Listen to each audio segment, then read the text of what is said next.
नमस्कार, मी सरिता कौशिक. झिरो आवर या विशेष कार्यक्रमात आपल्या सर्वांचं स्वागत.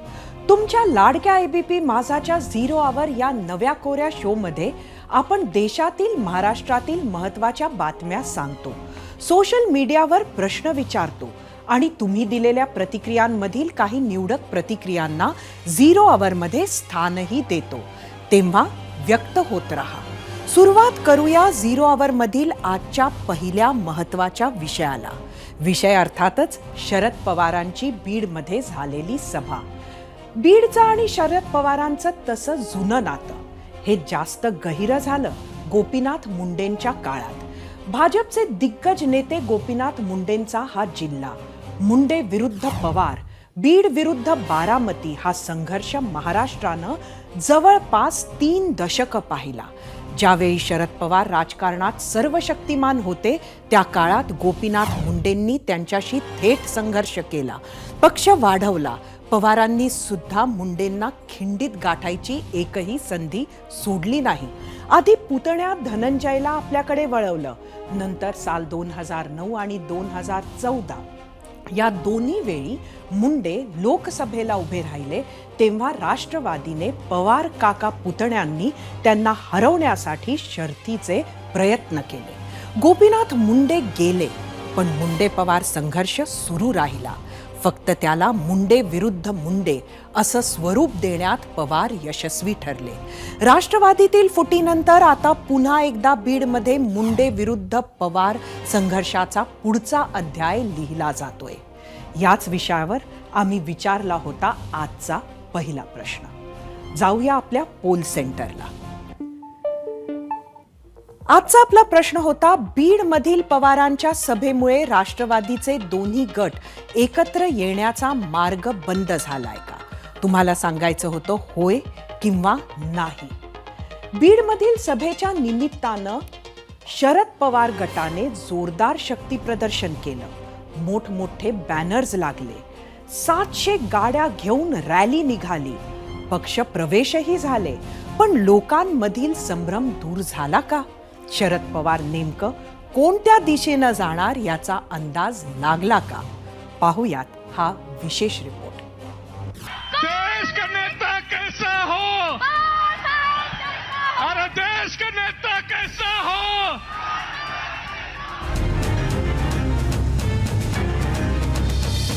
देशातील सामान्यातील सामान्य माणसाचा संपर्कात राहणे हा साहेबांचा गाथा आहे आणि म्हणूनच ज्येष्ठ नागरिकांच्या वतीनं आदरणीय साहेबांचा सत्कार होत आहे.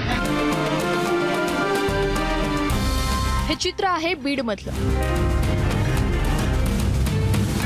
शरद पवारांच्या स्वाभिमान सभेसाठी इथे उत्साह ओसंडून वाहत होता. राष्ट्रवादी पक्षात झालेल्या फुटीनंतर शरद पवारांनी लोकांमध्ये जायचं ठरवलं. त्यांनी पहिली सभा घेतली ती अजितदादांसोबत गेलेल्या छगन भुजबळांच्या येवल्या. तर आज दुसरी सभा अजितदादांसोबत असलेल्या धनंजय मुंडेंच्या बीड जिल्ह्यात. परळीत सत्तेचा गैरवापर होत असल्याचं त्यांनी यावेळी ठणकावून सांगितलं. सत्तेच्या बाजूला तुम्हाला जायचंय ते जा, पण निदान ज्यांच्याकडून आयुष्यामध्ये काही घेतलं असेल, बरं झालेलं असेल, त्यांच्याबद्दल थोडी माणुसकी तरी ठेवायचा प्रयत्न करा. आणि नाही केलं तर लोक तुम्हाला योग्य प्रकारचा धडा दाखवायचा राहणार नाही.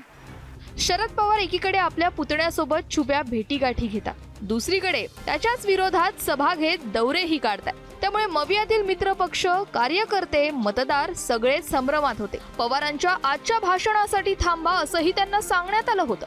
शरद पवारांनी थेट पंतप्रधानांवर टीका करत तो संभ्रम काही प्रमाणात दूर करण्याचा प्रयत्न केला. मात्र शरद पवार अजितदादांवर, धनंजय मुंडेंवर तुटून पडतील अशा आशेवर बसलेल्या अनेकांचा मात्र साफ भ्रमनिरास झाला. महाराष्ट्राचे एक मुख्यमंत्री होते, त्यांचं नाव देवेंद्र फडणवीस. त्यांनी सांगितलं होतं मी पुन्हा येईल. आमचं म्हणणं एकच आहे, मोदी साहेबांना तुम्ही ही जी घोषणा केली त्याच्यामध्ये देवेंद्रचं मार्गदर्शन करा. त्यांनी सांगितलं होतं मी पुन्हा येईल, ते पुन्हा आले, पण मुख्यमंत्री म्हणून नाही, खालच्या रायकर. आता प्रधानमंत्री म्हणतायत की मी पुन्हा येईल, ते पुन्हा येणं देवेंद्रचा सल्ला आणि मार्गदर्शन घेऊन यायचं असेल तर आज आहेच्या फळाच्या खाली कुठं जायचं आहे याचा विचार करून तुम्ही पुढचं पाऊल टाका एवढंच या ठिकाणी सांगतो. या महिन्याच्या शेवटी मुंबईत इंडिया आघाडी आपला मोदी विरोधातला चेहरा निवडणार आहे. शरद पवार तसेही राष्ट्रीय नेते आहेत. कदाचित त्यामुळेच अजित पवार, धनंजय मुंडे, राष्ट्रवादीतील फूट अशा स्थानिक मुद्द्यांवर फार बोलण्याऐवजी त्यांनी थेट मणिपूर आणि मोदी या राष्ट्रीय मुद्द्यांना प्राधान्य दिलं असावं असं जाणकार मानतात. धनंजय मुंडेंनी साथ सोडली असली तरी बीडची राष्ट्रवादी आपल्या सोबतच आहे हे चित्र उभं करण्यात शरद पवार आज यशस्वी झाले हे नक्की. ब्युरो रिपोर्ट, ABP माझा.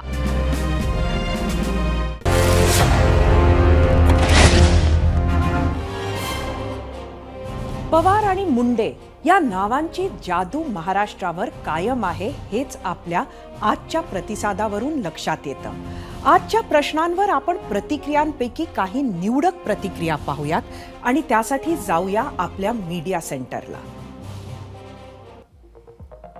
आजचा आपला प्रश्न होता की बीडमधील पवारांच्या सभेमुळे राष्ट्रवादीचे दोन्ही गट एकत्र येण्याचा मार्ग बंद झालाय का?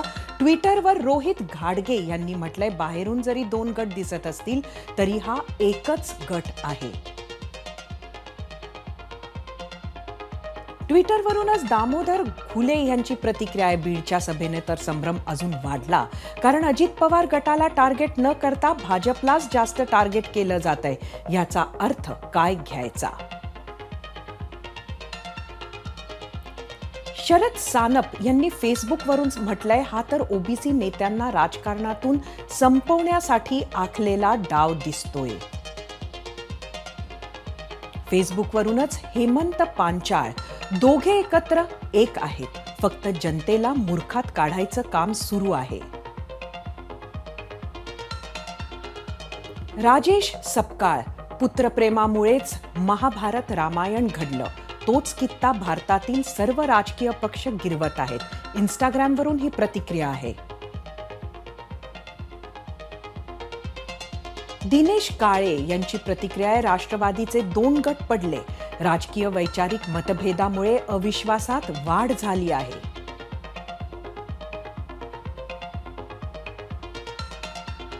टी कोब्रा या नावाचा अकाउंट आहे इंस्टाग्रामवर आणि त्या अकाउंटवरून म्हटलंय, शरद पवार साहेब जोपर्यंत अजितदादा आणि वळसे पाटील यांच्या विरोधात सभा घेत नाहीत तोपर्यंत फूट झाली आहे हे मान्य होणार नाही.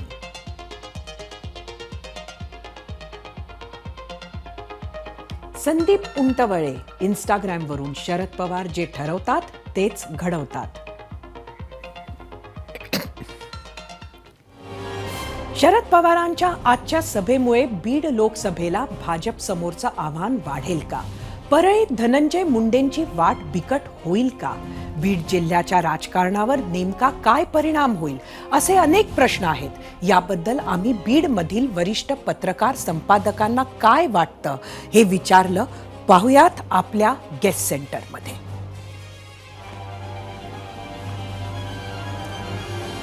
आज ते परळीविषयी आणि विशेषतः अमरसिंह पंडिताविषयी जे बोलले तो त्या दोघांनाही इशाराच आहे. म्हणजे धनंजय मुंडे असतील किंवा अमरसिंह पंडित असतील.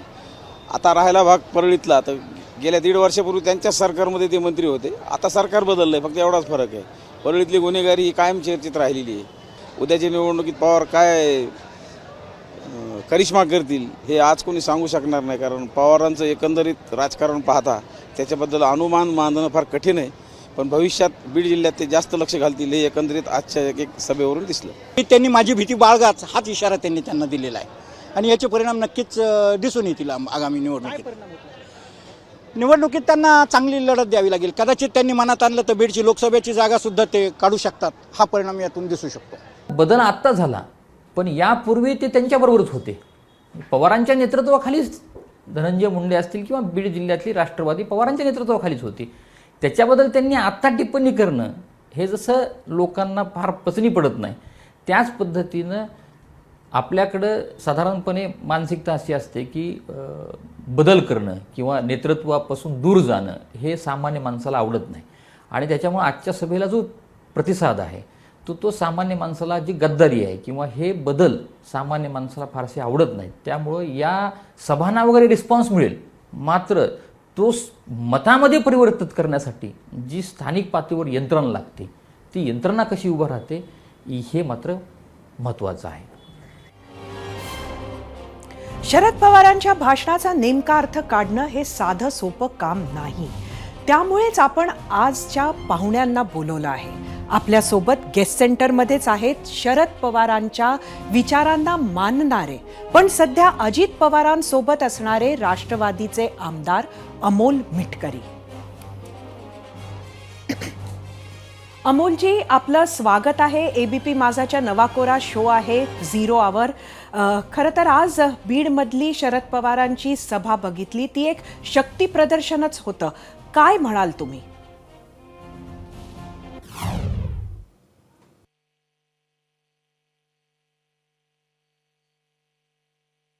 नाही, नक्कीच आहे. बघा, बीड जिल्हा असेल किंवा महाराष्ट्र असेल, सगळ्या ठिकाणी पवार साहेबांना मानणारा एक मोठा वर्ग आहे.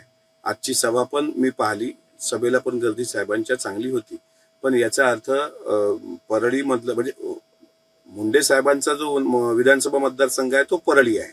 त्याच्यामुळे परळी विधानसभेवर त्याचा काही भविष्यात परिणाम होईल हे असं मला वाटत नाही. साहेबांनी सभा घेतली असेल, साहेबांना जनतेने उदंड प्रेम दिलेलं आहे, त्याबद्दल काही दुमत असण्याचं कारण नाही. पण तिथे धनंजय मुंडे साहेबांना म्हणजे पुढं क्लीन चिट मिळेल. कारण त्या सभेत साहेबांच्या भाषणापूर्वीची अनेक भाषणं मी ऐकली. कोणी म्हटलं डिपॉझिट जप्त होणार, कोणी म्हटलं हे होणार. असं काही होणार नाही. परळीच्या जनतेने मागच्या वेळेस मुंडे साहेबांना निवडून दिलंय आणि प्रत्येक ठिकाणी साहेबांचं वलय आहे, त्याबद्दल दुमत असण्याचं कारण नाही. पण तुमचा जो प्रश्न आहे त्या प्रश्नाचं उत्तर हेच आहे की मुंडे साहेबांच्या मतदारसंघावर किंवा मुंडे साहेबांचं जे त्या जिल्ह्यात प्राबल्य आहे तिथल्या जनतेने ते प्रेम कायम ठेवलंय. आणि आम्हाला विश्वास आहे की आमची ज्यावेळेस महाराष्ट्र परिक्रमा सभा असेल 27 तारखेला, त्यातही असंच शक्ती प्रदर्शन होणार. मोठ्या ताकदीने लोक येणार आणि जनता स्वीकारेल. जनता लोकशाहीमध्ये सर्वोच्च असते. जनता जे ठरवेल ते फायनल. त्याच्यामुळे आम्हाला असा विश्वास आहे की याचा आजच्या सभेचा काही फारसा फरक पडेल असं वाटतं. अमोलजी, असा प्रश्न आहे की एकंदरीत आजची जर सभा बघितली तर पवार साहेबांनी कुठंही ज्या ताकदीनं ते धनंजय मुंडेंवर बोलतील, अजितदादांबद्दल बोलतील किंवा आता फुटून जो काही तुमचा गट वेगळा झालेला आहे त्यांच्याबद्दल बोलतील असं वाटलं होतं, तसं ते बोललेलं नाही. आणि आजही आपण बघत आहोत की तुम्ही स्वतःसुद्धा त्यांना फार वेगळं करत नाही आहात. तर नक्की कोण कोणाबरोबर आहे? वापस येणार का एकत्र परत? हीच आशा आहे का?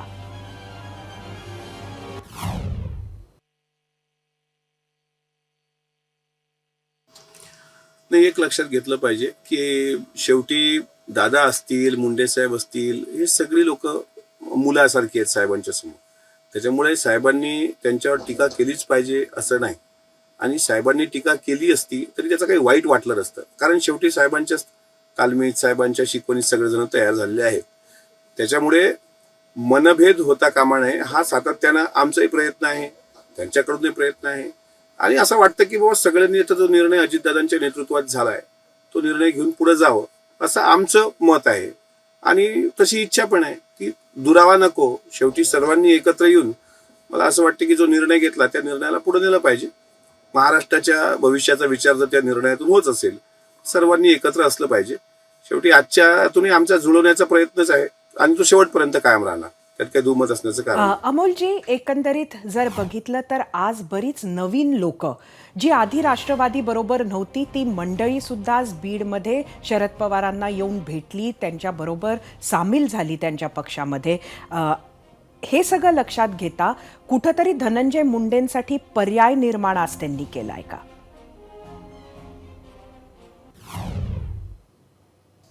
नाही, मी अगोदरही सांगितलं साहेबांना मानणारा वर्ग आहे. साहेबांच्या सोबत जाण्याला आता ठीक आहे, अनेक लोक तिकडे पण जात असतील, पण अनेक लोकांची इच्छा इकडे पण आहे. आजही देवगिरीला मी होतो. अनेक त्याच जिल्ह्यामधले महाराष्ट्राच्या विविध कानाकोपऱ्यातून अजितदादाच्या नेतृत्वात आम्ही आता काम करू असे म्हणणारे पण लोक आहेत. त्याच्यामुळे काही सामाजिक संघटना, काही काँग्रेस पक्षाची लोक हे दोन्हीकडे पण आहेत. म्हणजे स्पेसिफिक आजची सभा होती, आजच्या सभेत आपल्याला ह्या गोष्टी दिसल्या असतील.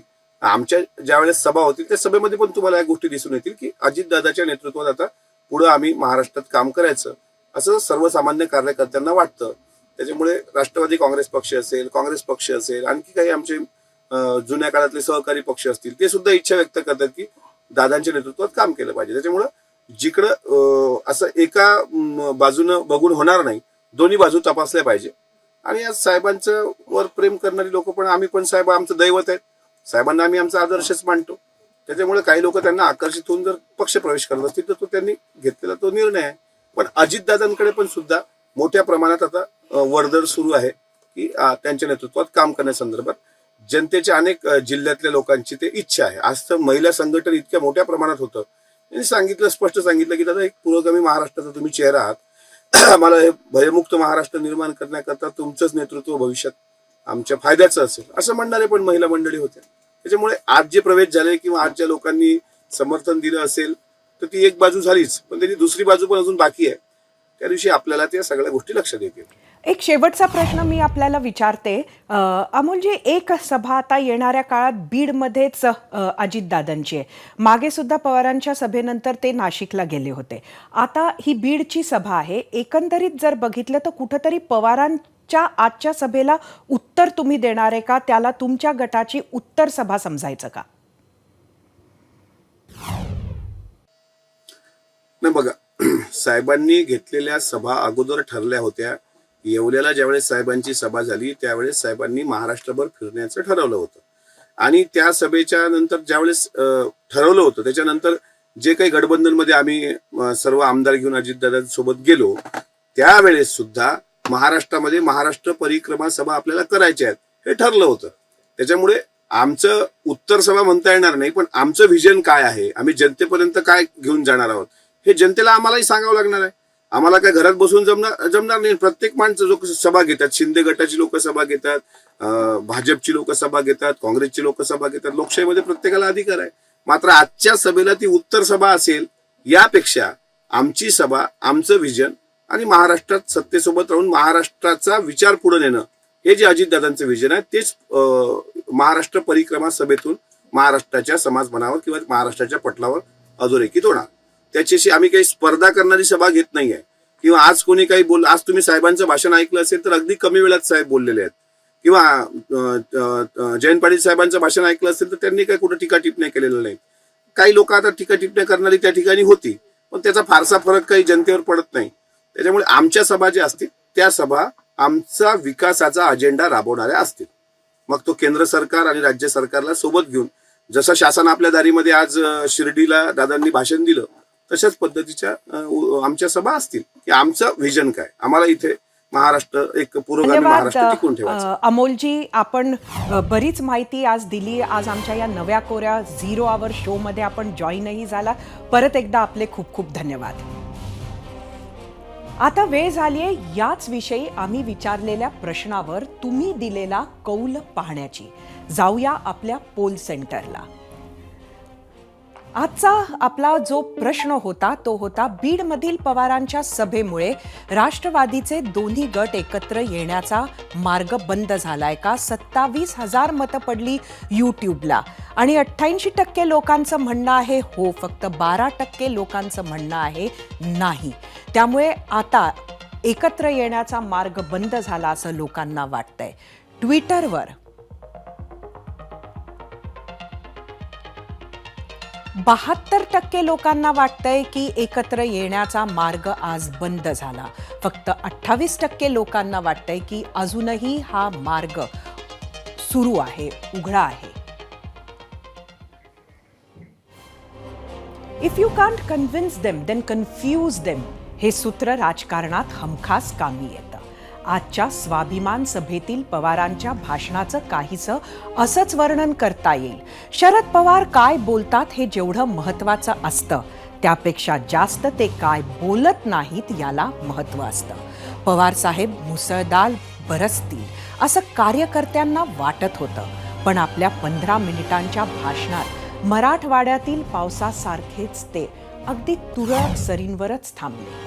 बीडमधून त्यांनी थेट पंतप्रधानांना लक्ष केले आणि इंडिया आघाडीचं समाधान केलं. अजित पवारांसोबत गेलेल्यांना, विशेषतः धनंजय मुंडेंना आणि परळीला लक्ष करत पक्षातील दादा विरोध कायम असल्याचं चित्र उभं केलं. परळीत धनंजय मुंडेंच्या विरोधात त्यांच्याच समर्थकाला बळ देत अजितदादांसोबत न गेलेल्यांचंही समाधान केलं. थोडक्यात बीडमध्ये पवार साहेब जो जे वांशील तो ते लाहो या भूमिकेत होते असं म्हणता येईल. एबीपी माझा, उघडा डोळे बघा नीट.